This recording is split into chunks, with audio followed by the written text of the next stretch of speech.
ఎలాగైతే నీ మనసులో డిసిప్లిన్ అవసరమో అలానే క్రీస్తు కూడా నీ శరీరంలో డిసిప్లిన్ ఉండాలని కోరుకుంటున్నాడు. నేను ఈ విషయాన్ని ఇప్పటికే చాలా సార్లు చెప్పాను.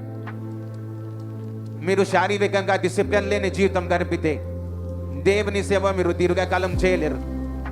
పౌలు గారు ఇలా చెప్పారు, నేను నా శరీరాన్ని నలగగొట్టుకుంటాను, క్రమబద్ధం చేసుకుంటాను, దాన్ని నా వశంలోనికి తెచ్చుకుంటాను, ఎందుకంటే నేను సువార్త చెప్పిన తర్వాత కూడా నేను దోషిగా ఉండకూడదని.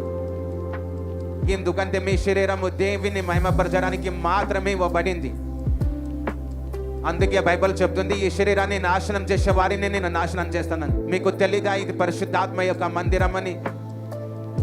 తెలిసినప్పటికీ కూడా ఈ శరీరాన్ని నాశనం చేయాలనుకుంటున్నాం ఆ అపవిత్రతతో. ఎందుకంటే అది మన నాలుకకు రుచిగా అనిపిస్తుంది. లోపలికి వెళ్ళిన తర్వాత ఏం చేస్తుందో అని దాని గురించి ఆలోచన లేదు. కొన్ని పాస్టర్లు సూచన వారి దగ్గర స్వస్థత వరలు ఉండేవి, చేతులు ఉంచగానే స్వస్థత పడేవారు. కానీ వారికి షుగర్ వచ్చింది, కానీ పట్టించుకోలేదు. మిఠాయి తర్వాత మిఠాయి తిన్నారు. సాతాను ఏదో విషయం నుండి మిమ్మల్ని పీడిస్తున్నారా? అయితే మీరు వంతు యుద్ధం చేయండి.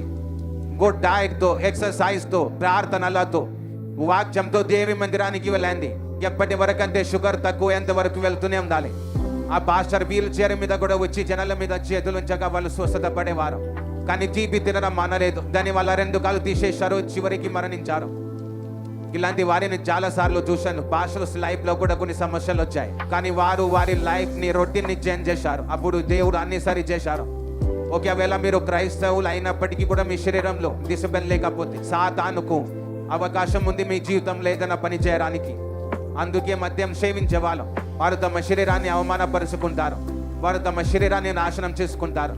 తంబాకు వాడడం వల్ల నీ నోరు చెడిపోతుంది, మందు తాగడం వల్ల నా లీవర్ చెడిపోతుంది. ఇప్పుడు వచ్చిన కొత్త పరిశోధన చెప్తుంది, కొంచెం మద్యం సేవించినా కూడా నీ లీవర్కి, నీ శరీరానికి, నీ కణాలకి అసలు మంచిది కాదని. ఒకవేళ మన శరీరంలో డిసిప్లిన్ ఉంటే మనం దేవుని చేతిలో పరిపూర్ణమైన ఆయుధం అవుతా. అప్పుడు దేవుడు దాంతో పని చేయగలరు. మీ యొక్క ఆహారం, మీ యొక్క జీవన శైలి డిసిప్లిన్లో ఉండాలి. ఒకవేళ దేవుడు మీ జీవితంలో గొప్ప కార్యము చేయాలనుకుంటే బిగ్ వర్క్ పెద్దదిగా అవుతుంది. మీ వర్క్ అంతే మించినవి జరుగుతాయి.